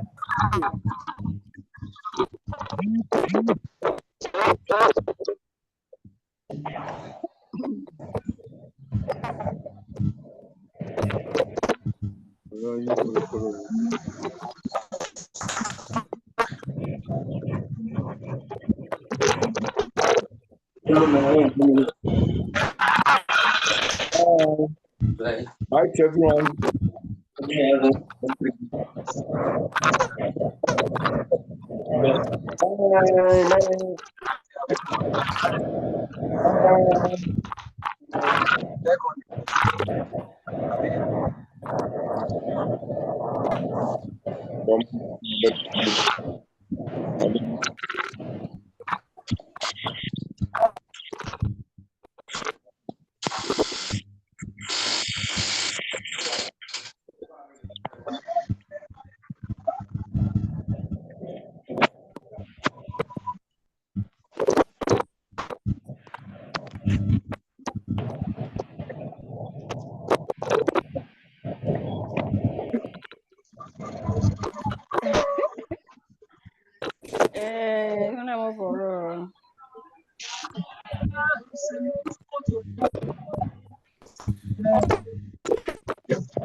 I don't want.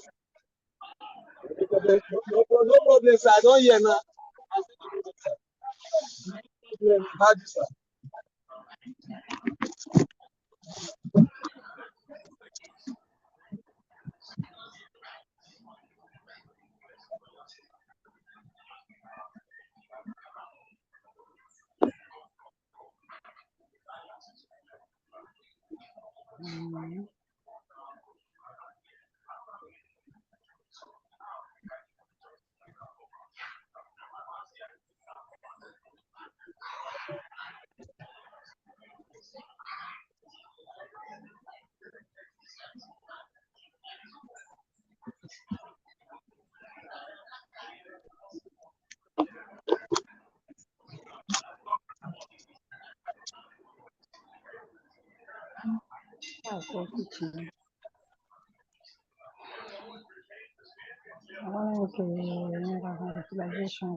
I want to confirm if the meeting has ended because I have a flat battery in the process.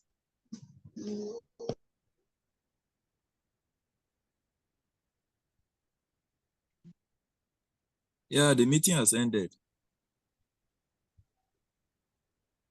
People are just hanging around maybe to fill the attendance form or something.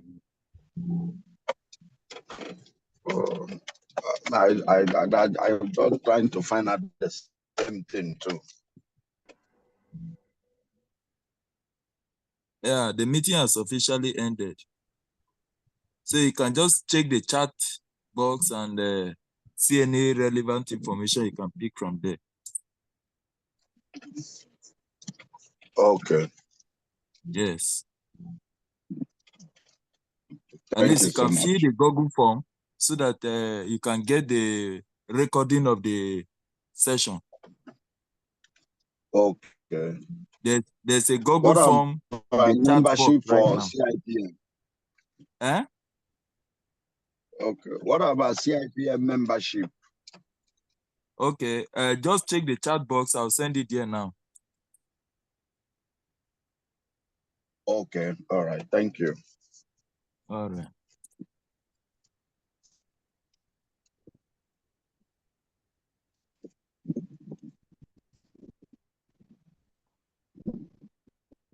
Okay. Everything is there now. Both the the website and the Google form link. Both of them are there right now.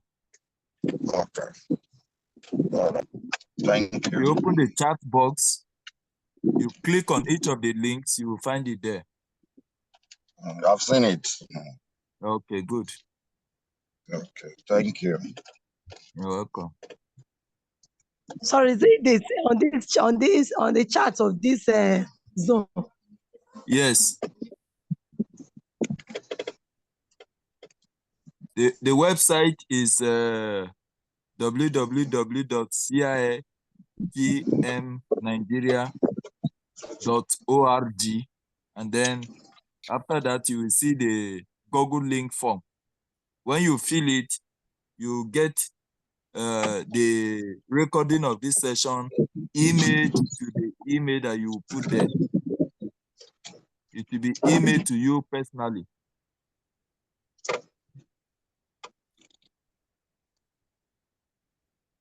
So try to fill up the form so that you can get the recording as you have missed the live session.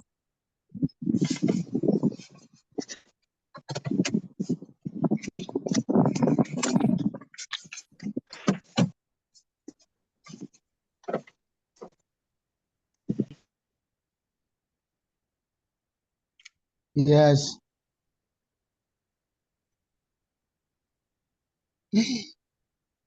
Madam, you're welcome.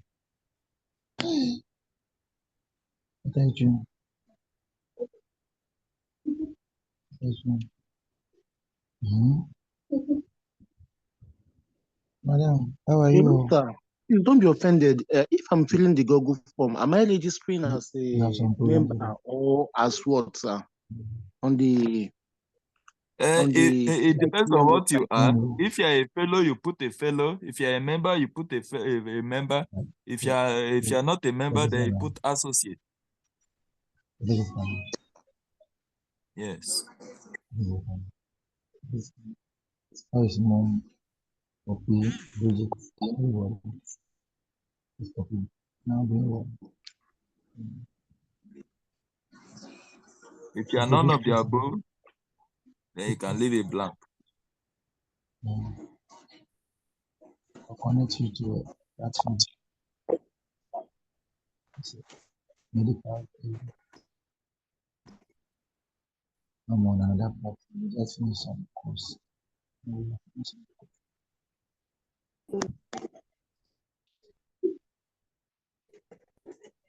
came for normally first day of being human. We came in the wake up. So they came and done. They will not go home. You are welcome. Come around. That is right.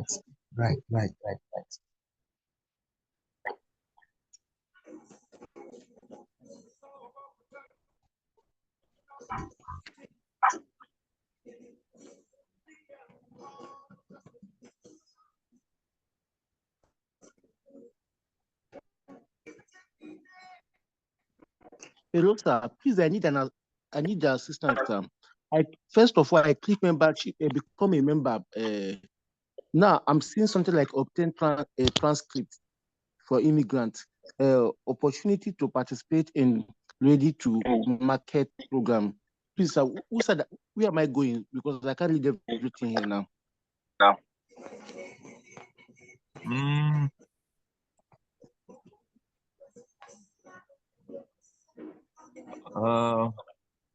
I'm coming.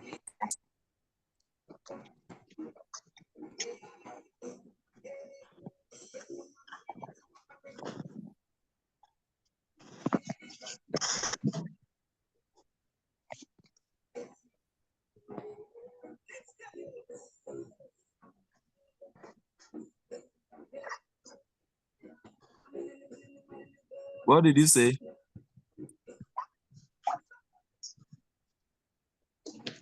Okay, sir.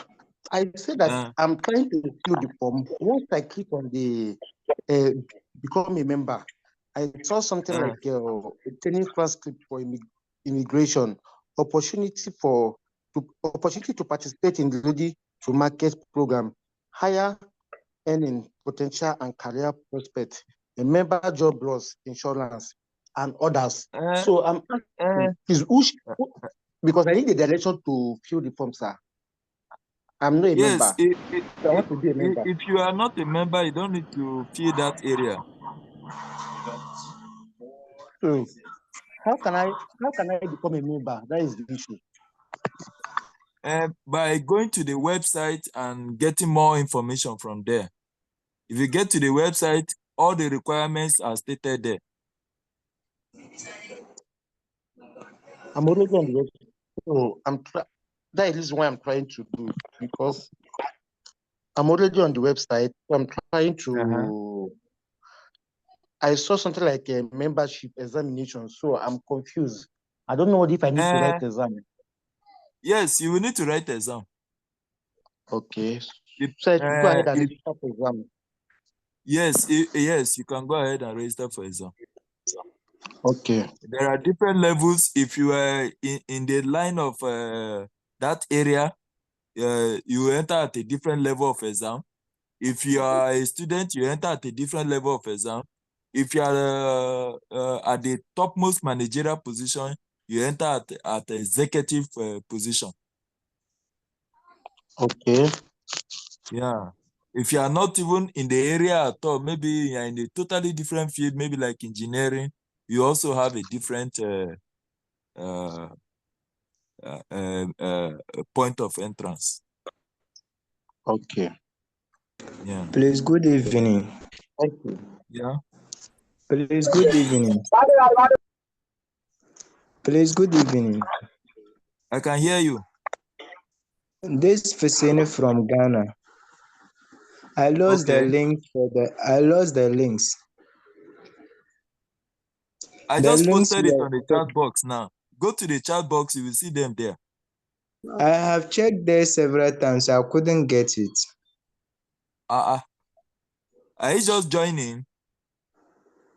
I joined and I was facing network problems, so I leave and come back again, but I couldn't find them back again. But first, it was there. Okay. Go back to it again. I've posted it right now. Okay. Go back there. You go to the chat, you will see them there now. Okay, the first link is for what?